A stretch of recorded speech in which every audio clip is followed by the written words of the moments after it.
AP MLA కోట MLC స్థానాలకి 4 కూటమి అభ్యర్థులు నామినేషన్లు దాఖలు చేశారు. శాసనమండలిలో ఖాళీ అయిన 5 స్థానాలకు నామినేషన్ దాఖలుకు చివరి రోజు కావడంతో కూటమి తరపున టీడీపీ నుంచి 3, బీజేపీ నుంచి 1 నామినేషన్ వేశారు. జనసేన అభ్యర్థిగా నాగబాబు ఇంతకుముందే నామినేషన్ దాఖలు చేశారు.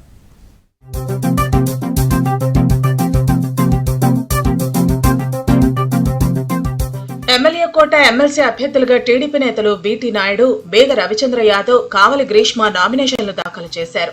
అసెంబ్లీ ఆవరణలో రిటర్నింగ్ అధికారికి వీరు నామినేషన్ పత్రాలు సమర్పించారు. ఈ దఫాలో మొత్తం 5 ఎమ్మెల్సీ స్థానాలు ఖాళీ అవుతుండగా ఎమ్మెల్యేల సంఖ్యాబలం దృష్ట్యా ఎన్డీఏకు అన్ని స్థానాలు గెలుచుకునే అవకాశం ఉంది. వెనుకబడిన వర్గాలకు చెందిన బీటీ నాయుడు, బేద రవిచంద్ర యాదవ్, ఎస్సీ సామాజిక వర్గం కావలి గ్రీష్మకు తేదెప్ప అవకాశం కల్పించింది. ఇప్పటికే నాగబాబు నామినేషన్ దాఖలు చేశారు.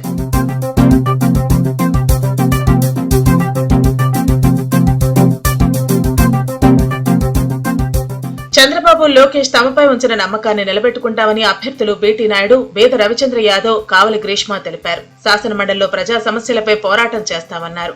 టీడీపీలో కష్టపడితే పదవులు దక్కుతాయన్నారు. బడుగు బలహీన వర్గాలకు తెలుగుదేశంలో ఎప్పుడూ సముచిత స్థానం ఉంటుందని కావలి గ్రీష్మ, బేద రవిచంద్ర, బీటీ నాయుడు తెలిపారు. దళిత కులం నుంచి వచ్చిన మహిళగా నన్ను సపోర్ట్ చేయటానికి కాబట్టి ఈరోజు కౌన్సిల్లోని నాకు అవకాశం ఇవ్వడం జరిగింది. ఇది ప్యూర్లీ లోకేష్ అన్న గారు యంగ్స్టర్స్ ఉండాలి, మహిళలు ఉండాలి, దళితులు ఉండాలి, ప్రతి ఒక్కరిని మనం సపోర్ట్ చేయాలి. బడుగు బలహీన వర్గాల తాలూకా మెయిన్ పార్టీ తెలుగుదేశం పార్టీ అన్న సిద్ధాంతాలతో ఈరోజు నాకు వచ్చింది తప్పితే ఈ రోజు నేను ఏదో అన్నానో ఇది ఇలా జరిగిందని అది వాళ్ళ కాన్సెప్ట్ వాళ్ళది కాబట్టి వాళ్ళకి అలా అనిపిస్తుందండి.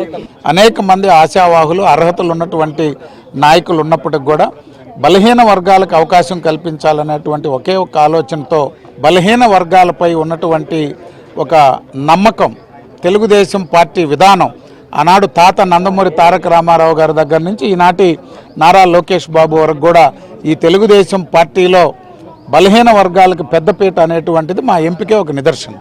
తెలుగుదేశం పార్టీలో కష్టపడితే పని చేస్తే మరి ఈ రకంగా ఎన్నిసార్లు అవకాశాలు వస్తానడానికి నిదర్శనం నేను. అందుకోసమే నా అంత అదృష్టవంతుడు ఎవరు లేదని చెప్తున్నాను.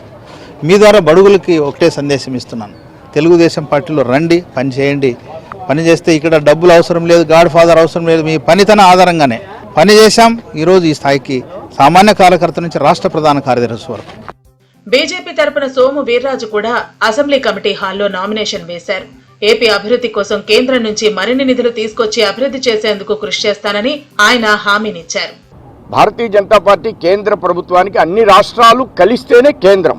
ఆ దృష్ట్యా సీఎం గారు అడిగినటువంటి అంశాలని, అలానే పవన్ కళ్యాణ్ గారు అడిగినటువంటి అంశాలని కేంద్రం ఎల్లవేళలా అడిగిన తక్షణమే అన్ని అంశాల్లో కూడా వారు ఆమోదం తెలియజేస్తున్నారు. కేంద్రం ఇంకా కూడా అందరం కలిసి ఈ రాష్ట్ర అభివృద్ధికి కూటమి ప్రభుత్వానికి తోడుగా ఉంటూ ఇంకా అత్యధికమైనటువంటి నిధుల్ని సమీకరించడంలో సీఎం గారి యొక్క ఆలోచన విధానానికి అనుగుణంగా పనిచేస్తామని మీ ద్వారా తెలియజేస్తున్నాను. మంగళవారం నామినేషన్లు పరిశీలించనున్నారు. ఈ నెల 13న నామినేషన్ల ఉపసంహరణకు చివరి తేదీ. అయితే విపక్షం నుంచి పోటీ లేనందున ఎన్నిక ఏకగ్రీవం అయ్యే అవకాశం ఉంది.